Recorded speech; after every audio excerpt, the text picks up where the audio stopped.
യുവതാരങ്ങളുടെ ഒരു കാര്യം പറയുമ്പോൾ സ്വാഭാവികമായിട്ടും IPL ചരിത്രത്തിൽ തന്നെ യുവതാരം വൈഭവിനെ കുറിച്ച് നമുക്ക് പറഞ്ഞു പോകാൻ തോന്നുന്നു. കാരണം അദ്ദേഹത്തിന് കഴിഞ്ഞ വെള്ളിയാഴ്ചയാണ് അദ്ദേഹം 15ാമത്തെ പിറന്നാൾ ആഘോഷിച്ചത്.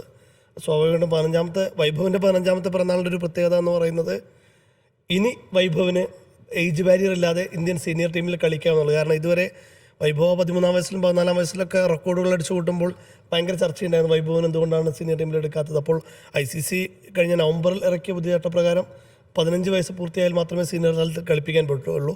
അല്ലെങ്കിൽ പ്രത്യേക അനുമതിയൊക്കെ വാങ്ങി കളിപ്പിക്കേണ്ട സാഹചര്യമുണ്ട്. ഇന്ത്യയിൽ ഇപ്പോൾ എന്തായാലും പ്രതിഭകൾക്കൊരു പഞ്ഞമില്ലാത്തതുകൊണ്ട് അങ്ങനെ അതിൻ്റെ ആവശ്യമില്ല. അദ്ദേഹം പതുക്കെ ഗ്രാജുവലായിട്ട് വരട്ടെ എന്നുള്ളതാണ്. അപ്പോൾ കഴിഞ്ഞ ദിവസം ചെറിയൊരു ഇതുണ്ടായിരുന്നു സീനിയർ ലെവലിൽ ഏത് രീതിയിൽ കളിക്കും. നമുക്കറിയാം കഴിഞ്ഞ തവണ വൈഭവ് വരുന്നത് സഞ്ജു സാംസണ് പരിക്കേൽക്കുമ്പോഴാണ് വൈഭവിനെ കളത്തിലിറക്കുന്നത്.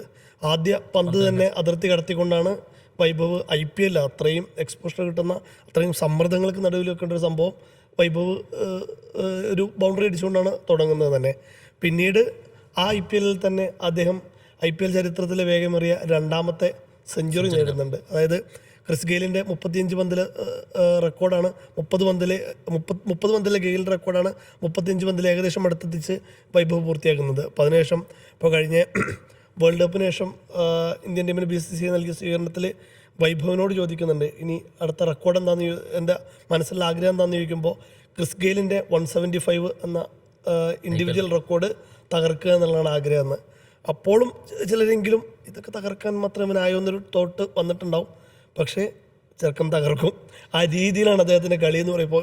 ഇപ്പോൾ ഇന്നത്തെ മത്സരത്തിൽ തന്നെ അപ്പോൾ ഒന്ന് ബോളർമാർക്ക് അത്യാവശ്യം നല്ല ആനുകൂല്യം കിട്ടുന്ന പിച്ചായിരുന്നു മറ്റേ ഗുവാഹട്ടിയിലെ പിച്ച് എന്ന് പറയുന്നത്. കഴിഞ്ഞ 2 മത്സരത്തിലെയും ഫ്ലാറ്റ് ഹൈവേ പിച്ച് എന്നുള്ളതാണ് പല ക്രിക്കറ്റ് ഗ്രൂപ്പുകളിലും ചർച്ചകളിലൊക്കെ നടക്കുന്നത്. നാഷണൽ ഹൈവേ പിച്ചാണ്, ഫ്ലാറ്റ് പിച്ചാണെന്നുള്ള രീതിയിലാണ്. മാത്രമല്ല ആ 2 ഗ്രൗണ്ടുകളും അതായത് ചിന്നസ്വാമി ആയിക്കോട്ടെ വാങ്കഡെ ആയിക്കോട്ടെ ബൗണ്ടറി വളരെ ചെറുതാണ്. അപ്പോൾ ബാറ്റർമാർക്ക് അത്രയും ആനുകൂല്യം കിട്ടുന്ന ഒരു പിച്ച് തന്നെയായിരുന്നു. പക്ഷേ ഇവിടേക്ക് വരുമ്പോൾ കാര്യങ്ങൾ വ്യത്യസ്തമാണ്. നേരത്തെ നമുക്ക് സൂചിപ്പിച്ച പോലെ തന്നെ ഒരു മഴയുടെ കൂടി സാഹചര്യം ഉണ്ടായിരുന്നത് കൊണ്ട് ബോളർമാർക്ക് നല്ല ആനുകൂല്യം കിട്ടുന്നുണ്ട്. അത് കൃത്യമായിട്ട് ബോളർമാർ മുതലാക്കുന്നുണ്ട്. ഖലീജ് ഉൾപ്പെടെ അത്യാവശ്യം നല്ല രീതിയിൽ തന്നെയാണ് എറിഞ്ഞതും. പക്ഷേ വൈഭവ് ഇന്ന് മൊത്തം സ്വതസിദ്ധമായ ശൈലിയിൽ ഞാൻ അടിക്കുക എന്നുള്ള 300 മുകളിൽ അദ്ദേഹത്തിന് സ്ട്രൈക്ക് റേറ്റ് ഉണ്ട്. 17 ബോളിൽ 52. അതിൽ തന്നെ വേഗമേറിയ 3ാമത്തെ 50 ആണ് അദ്ദേഹം നേടിയത്. 15 ബോളിലായിരുന്നു അദ്ദേഹത്തിന്റെ 50 എന്ന് പറയുന്നത്. അപ്പോൾ തീർച്ചയായിട്ടും പോലെയുള്ള ഒരു ബൗളറെയാണ് ടച്ച് തകർക്കുന്നത് കൂടി ആലോചിക്കണം. അതും ഇത്രയും അനുകൂലമായിട്ടുള്ള ബൗളിംഗ് അനുകൂലമായിട്ടുള്ള വൈഭവ് നമുക്ക് എന്തായാലും വലിയൊരു മുതൽക്കൂട്ട് തന്നെയാണ്.